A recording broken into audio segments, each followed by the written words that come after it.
Hi guys, welcome to GeeksforGeeks. In this video, we will talk about the 0-1 knapsack problem. So the 0-1 knapsack problem says that given weights and values for n items, you have to put these items in a knapsack of capacity W in such a way so that we get the maximum total value in the knapsack, while ensuring that we don't exceed the items that we put inside the knapsacks. Their total weight do not exceed the weight capacity W. So in other words, we are given a value array, a weight array, and the knapsack weight capacity W. And our objective is to find the maximum value subset of value array such that the sum of weights of this subset is either smaller than or equal to W. So we call it the 0-1 knapsack problem because of the 0-1 property. So the 0-1 property says is you cannot take a fraction of an item. You either take the item as a whole or you don't take it at all. So here is an example. So we are given a value array that has the values of 3 items, and we are given a corresponding weight array and also the knapsack weight capacity. And so now we have to find out which of these items do we put in the knapsack so that while staying under this weight constraint, we obtain the maximum value. So on the right side, I've written all the possible combinations of the items that we can put in the knapsack, and you can see the corresponding values that they yield for every possible weight. So of course, since none of these items are heavier than 50 units, so we can try to put more than 2 items. So if I try combining items, I see that I get a weight of 20 plus 10, that gets me a value of 160. So now for weight 30, I have 2 options. Either I get the value of 120 or 160. So obviously between these I prefer 160. Similarly, going up, I see that I can get a weight 50 by combining the item with weight 30 and 20, and for this I get a value of 220. And I can't put all these 3 items because they will exceed the weight capacity. Sorry. So what we mean is that as we keep on increasing the weight while we do not exceed the weight capacity, we see what is the maximum value that we can achieve. So for this problem, our answer is going to be 220, because while staying within the weight constraint of 50, we can obtain the maximum value of 220, because that is the maximum of all these 6 values. So let us try to come up with a nice solution to this problem. Let us discuss this nice solution over here. So what we do is we begin with considering all possible subsets of item, and we calculate the total weight and the value of all subsets. And once we are done doing that, what we do is we consider only those subsets whose total weight is either equal to or smaller than W. So, and after that, the next step is from all of these subsets, we pick out the maximum value subset.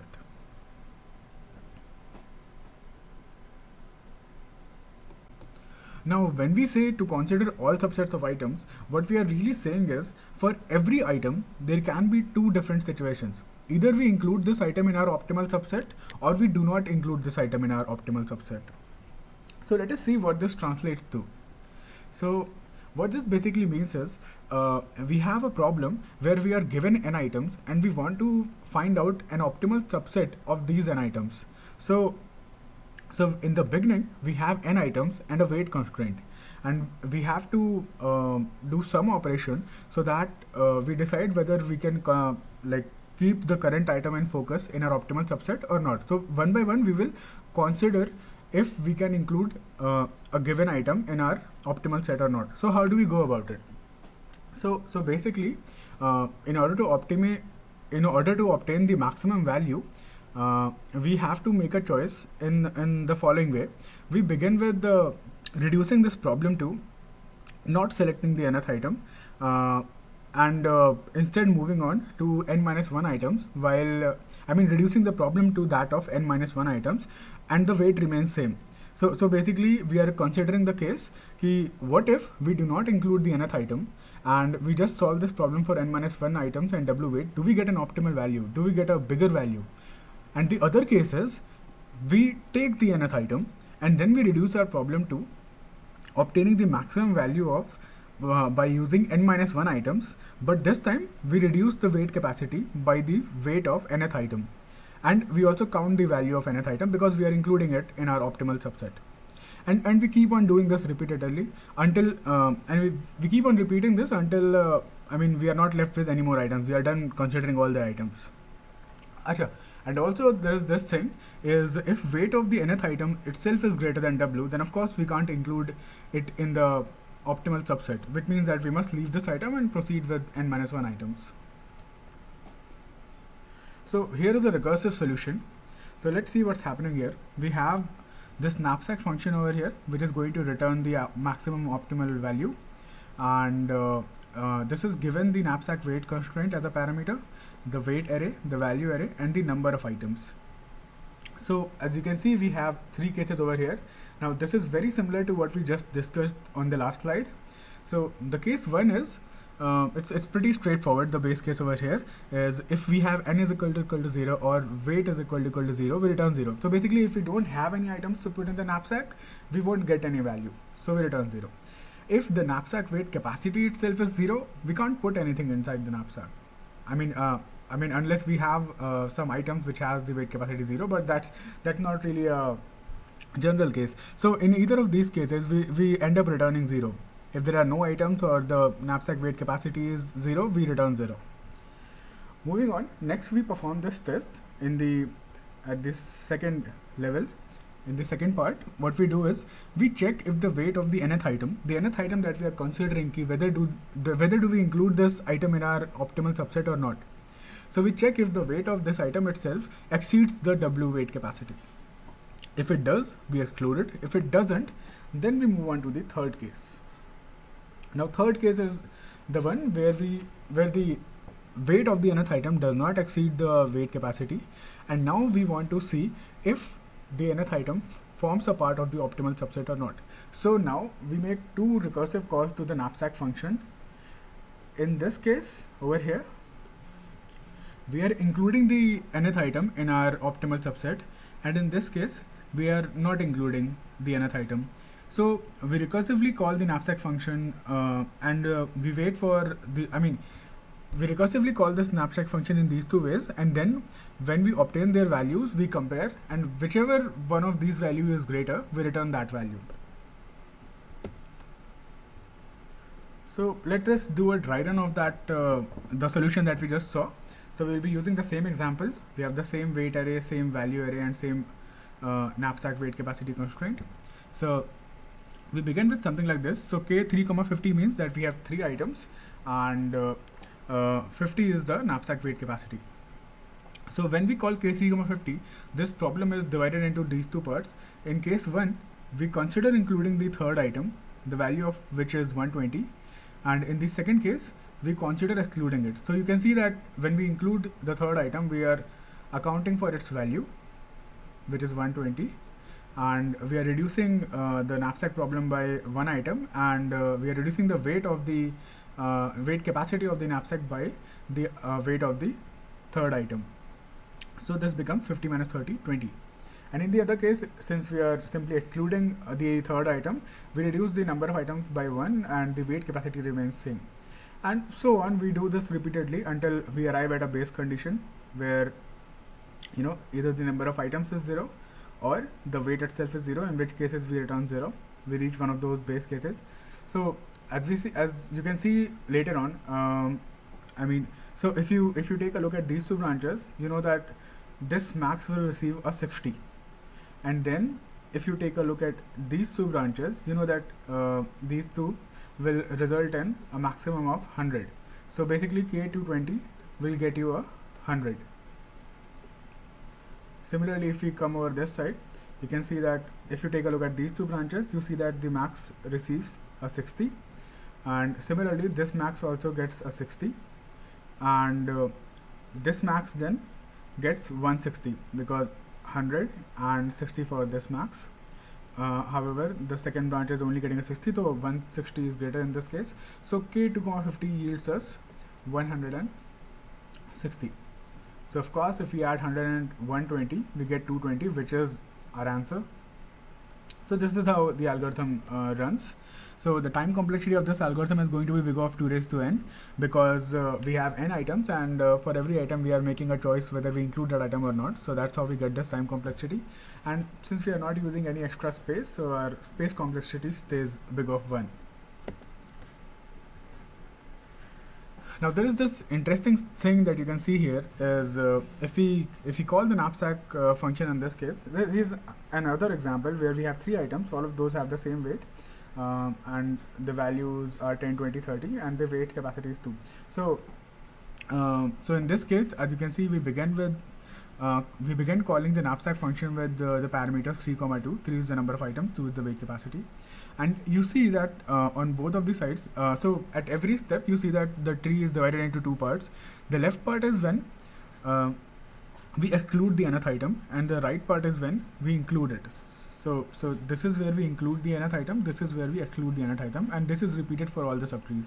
So if you look down here, you see a k1, appearing over here, and a k1, appearing over here too. And so this means that we are solving the same problems on both the branches. And if you further look down, you see that this whole subtree is actually repeated. Sorry.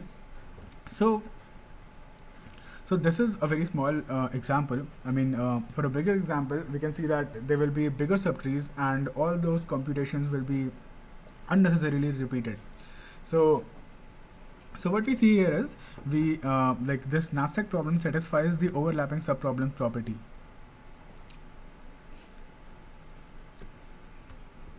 So since now that we have seen that the 0, 1 knapsack problem satisfies the overlapping subproblems property, and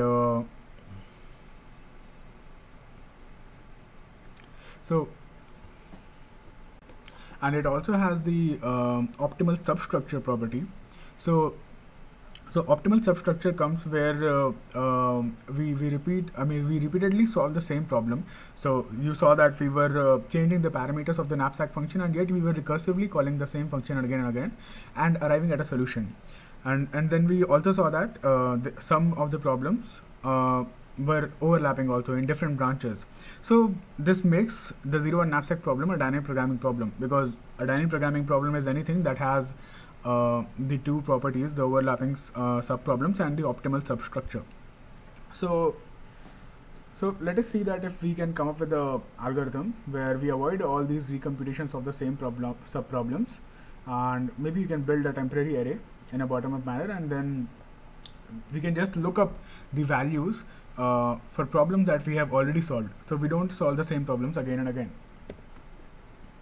So here is the dynamic programming approach. So we have this knapsack function over here. We have the weight capacity, the same weight array, the value array, and the number of items. Now we have this n+1 into w+1 dimensional array. Now this is where we are going to store all the solutions. So whenever we solve a problem, let's say we solve k1, 0, or we solve k0, 1, so we will put the solutions, the values that we obtained from k1, 0. Sorry for the bad handwriting. So if we have solved k1, 0, we will just update the value of k1, 0 as 0, and so on. So moving on, we will follow a bottom-up manner, and at every step we will update one cell of the this K matrix, and this is how we will eventually arrive at our solution. So we have 2 loops over here. The first loop runs n times, and the inner loop runs w times. So the first loop is simply to show that we are considering one by one all the items, and the second case is considering the case where we are trying out different possible weight scenario, and we are finding the solutions to these combinations, and we are storing them. So in the inner loop, we see that if I is equal to 0 or the weight is 0, so basically if the number of items is 0 or the weight is 0, we knew that the solution was to return 0. So we are simply storing 0 in our matrix. So all the k0, w or all the k w, 0 the first row and the first column of our K matrix are going to be all zeros. So moving on, in the second case, here in now in the second, if we check whether the weight of the ith item, which is for the given problem the nth item, I mean so at every step of this loop, what we are really doing is we are solving this problem K I comma W. So at every iteration, what we are really doing is we are considering whether we should be including the ith item in our optimal subset or not. So the first thing that we are doing is we are checking whether the weight of the ith item is exceeding the knapsack weight capacity or not. If it's not, then we move on to the optimal substructure solution part. So as if you remember from the recursive implementation or from the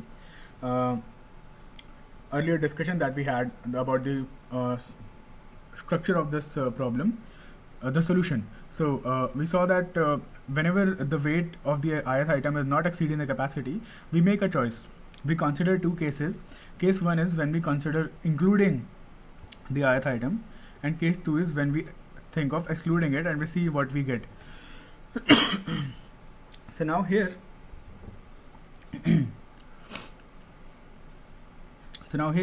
if the weight of the ith item does not exceed the capacity,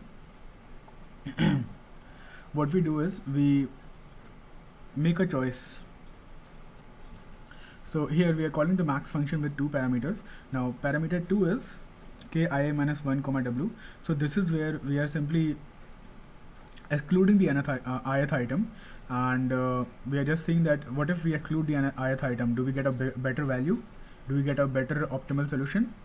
And over here on the left, as you can see, is we are considering what happens if we include the ith item. So we count add its value to the subproblem where we have ki minus 1 and we have the weight capacity reduced by the weight of the ith item. So we see which of these two values is the greater one, and then we assign that value to ki comma w. However, if the weight of the ith item is greater than w, then in that case we of course can't consider including the ith item in our optimal subset, so we go ahead with the second option. And eventually, finally, when we are done building this whole k array, we return k n comma w, which is the solution to our problem. So let's take a look at the dry run of this dynamic programming approach. So again, I mean, not in a recursive sense, but again we are calculating the solutions to all these problems, except what's different this time is you can see that we have a k 0 comma 20 over here, we have a k 0 comma 20 over here too. But what happens when we are using the dynamic programming approach, we are not solving these two problems twice. So the first time we came across this problem, we calculated the solution and we stored the value in our two-dimensional array. And the next time we came across k 0 comma 20, we simply used the existing value. So this is how our time complexity is reduced from big O of 2 raised to n to big O of n into w, which is of course way better than big O of 2 raised to n. However, in this case, since we are using an n cross w size array, our space complexity does increase to big O of n into w over big O of 1 in the previous case, but I mean we make a huge improvement on the time complexity part. So and you can see that we will end up arriving at the same solution. So that will be all. Thank you for watching. Please leave us your comments.